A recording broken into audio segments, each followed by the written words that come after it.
Hello friends, welcome to my YouTube channel. Exercise 12.2 से question number 1 करेंगे। Simplify combining like terms. Like terms को combine करके इन्हें simplify करना है। 1 2 3 पार्ट्स हम लास्ट वीडियो में कर चुके हैं। इस वीडियो में हम 4 5 6 पार्ट्स करेंगे। चलिए फोर्थ पार्ट पे देखिए। फोर्थ पार्ट के अंदर ये एक्सप्रेशन आपको दे रखी है 3a minus 2b minus A B minus, और ये ब्रैकेट बना हुआ है, इसके अंदर 3 टर्म्स लिखी हुई हैं, plus 3ab plus b minus a. तो सबसे पहले इस ब्रैकेट को हमें सॉल्व करना होगा, क्योंकि ब्रैकेट को सॉल्व करते ही हमें हमारी सारी टर्म्स बिल्कुल अलग अलग दिखाई देने लगेंगी, और फिर वहां से हम लाइक टर्म्स को कंबाइन कर लेंगे। चलिए, तो ये है 3a, तो ये 3a एज इट इज लिखा जाएगा, माइनस 2b, आगे माइनस ए बी लिखा हुआ है। अब यहां से शुरू होती है ये ब्रैकेट, ये बाहर माइनस लिखा हुआ है ना, तो माइनस की जब a से मल्टीप्लाई करेंगे तो ये माइनस a हो जाएगा। फिर इस माइनस की माइनस b से मल्टीप्लाई करेंगे तो माइनस माइनस प्लस बन जाएगा, और ये b का b। फिर इस माइनस की मल्टीप्लाई प्लस ए बी से करेंगे तो प्लस और माइनस माइनस बन जाएगा, और ये ए बी का ए बी। इस तरह से आपको इसको ब्रैकेट को सॉल्व करना है।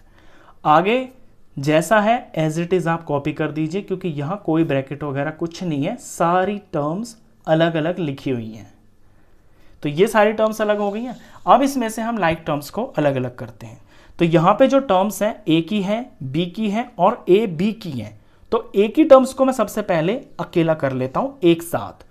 तो एक तो ये 3a है, एक ये माइनस ए है, और एक ये माइनस ए है, ये हैं।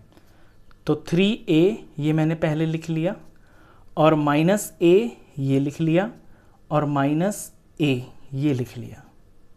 ये a की टर्म्स मैंने सारी साथ कर ली हैं। अब आते हैं b के ऊपर। b की टर्म्स को देखिए, b में ये प्लस का b है, ये प्लस का b है, और ये माइनस के 2b हैं। तो प्लस का b, मैं प्लस के टर्म्स को पहले लिखता हूँ क्योंकि उससे आसानी हो जाती है। प्लस का b और माइनस के 2b। ये b की भी मैंने सारी टर्म्स को एक साथ कंबाइन कर लिया है। a की हो गई, b की हो गई, अब बची हैं ए बी की टर्म्स। तो ए बी की टर्म्स इसमें एक तो ये है, एक ये है, और एक ये है। ये ए बी जो है ये 3 है और ये प्लस में है, तो इसे मैं पहले लिख लेता हूँ प्लस 3ab। और ये माइनस का ए बी और ये माइनस का ए बी, ये माइनस ए बी और ये माइनस ए बी। तो ये तो कर लिया है मैंने कंबाइन, यानी इनको मैंने एक साथ कर लिया है। अब इसे सिंप्लीफाई करते हैं। देखिए ये 3a है, एज इट इज लिखा जाएगा प्लस का, आगे माइनस ए दो बार है ना, तो माइनस के हैं तो माइनस का 2a हो गया। आगे 2b लिखे हुए हैं, प्लस में है तो प्लस का 2b हो गया, ये माइनस 2b लिखा हुआ है।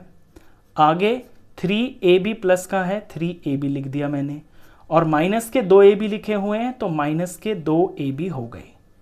फर्दर सिंप्लीफाई करें तो 3a में से 2a जाएगा तो सिर्फ एक a बचेगा। आगे 2b में से 2b ही चले गए तो 0 बचा, इसको हम यहीं काट देंगे, 0 भी लिखने की ज़रूरत नहीं है। यहाँ 3ab में से 2ab माइनस हो रहा है, तो 3 में से 2 गए तो 1 बच गया प्लस का, और ये ab, तो प्लस ab, 1 लिखने की ज़रूरत होती नहीं है। ये इसका आंसर हो गया। अब ये लाइक टर्म्स तो नहीं है, a plus A B unlike terms है ना, तो इन्हें हम प्लस नहीं कर सकते, ये यहीं पे हमारा आंसर हो गया। चलिए इसके बाद पार्ट करते हैं फिफ्थ पार्ट के अंदर सारी टर्म्स बिल्कुल अलग अलग लिखी हुई हैं, तो इनमें से हम छांटते हैं कि कौन कौन लाइक टर्म्स हैं।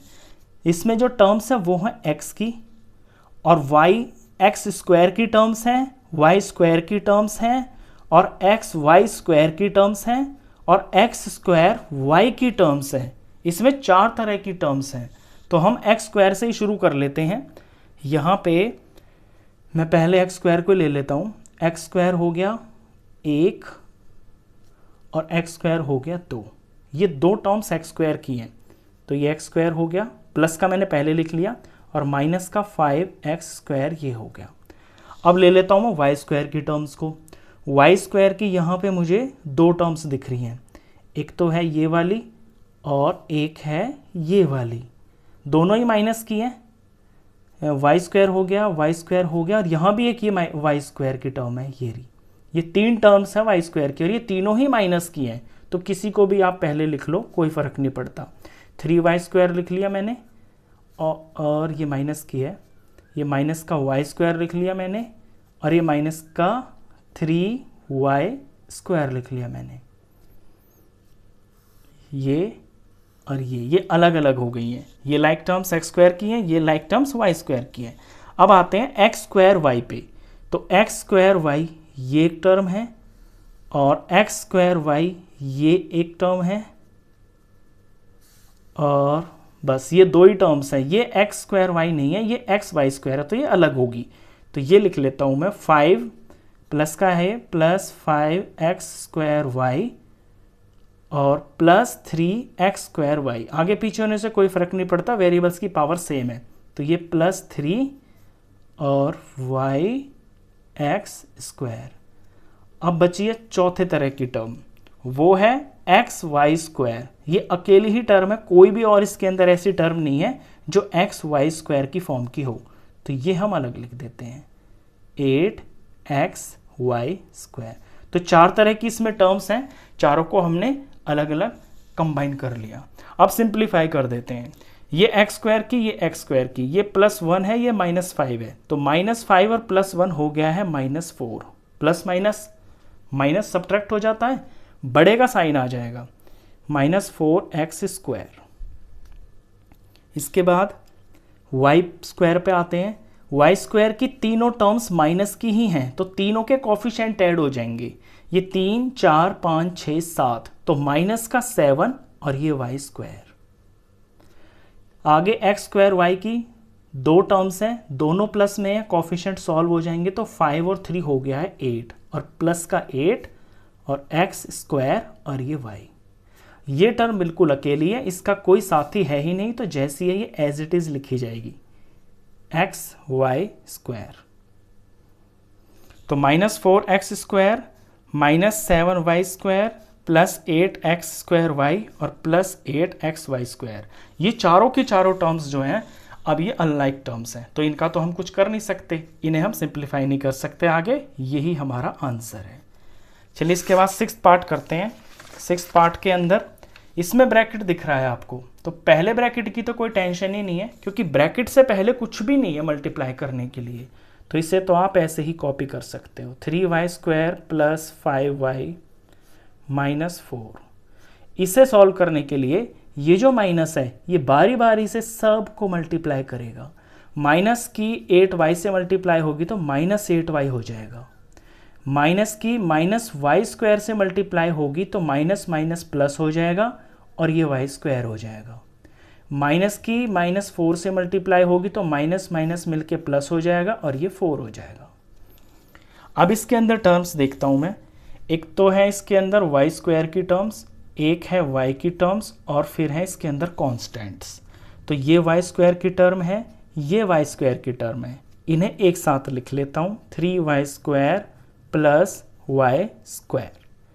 अब y की टर्म्स को ले लेते हैं, 5y ये वाली और -8y ये वाली। प्लस की को मैं पहले ले लेता हूँ, प्लस 5y -8y। 4 हो गई। अब बचा है कांस्टेंट, प्लस का 4 और माइनस का 4, ये एक साथ ले लेते हैं, +4 -4। ये कर लिया है मैंने कंबाइन, एक साथ कर ली हैं लाइक टर्म्स को। अब सिंप्लीफाई कर देते हैं। ये दो टर्म्स हैं y² की, ये 3 बार है, ये 1 बार है, तो 4 बार y² हो गया। ये दोनों टर्म्स हैं y की, ये -8 है, ये +5 है, प्लस माइनस सब्ट्रैक्ट हो जाता है, 8 में से 5 जाएंगे तो 3 आएगा, और माइनस का आएगा क्योंकि यहाँ माइनस का नंबर बड़ा है, तो -3y हो गया, और +4 और -4 तो 0 हो गया, ये यहीं कट गए, यहाँ 0 लिखने की आपको ज़रूरत नहीं है। अब ये दोनों अनलाइक टर्म्स हैं, ये y² की टर्म है, ये y की टर्म है। अनलाइक टर्म्स को हम सब्ट्रैक्ट नहीं कर सकते, ना ऐड कर सकते, जैसा है यही आपका आंसर है। तो लास्ट पार्ट था, क्वेश्चन खत्म। इस वीडियो में बस इतना ही। नेक्स्ट क्वेश्चंस के लिए मिलते हैं फिर नेक्स्ट वीडियो में, तब तक के लिए गुड बाय।